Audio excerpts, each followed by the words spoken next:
Selamat siang, mohon izin Komandan. Saya Bribtu Ilham Wahyudi dari Satlantas Polres Padang Panjang. Izin melaporkan situasi arus lalu lintas pada tanggal 30 November, tepatnya pukul 11.00 waktu Indonesia Barat.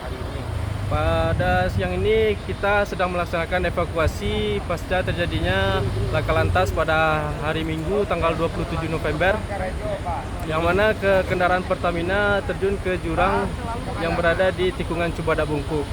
Untuk saat ini kami melakukan buka tutup arus, maka kami himbau kepada pengendara agar mencari jalur alternatif Padang Panjang menuju Padang, begitu juga sebaliknya. Demikian yang dapat saya sampaikan perkembangan, kita laporkan kembali. Selamat siang.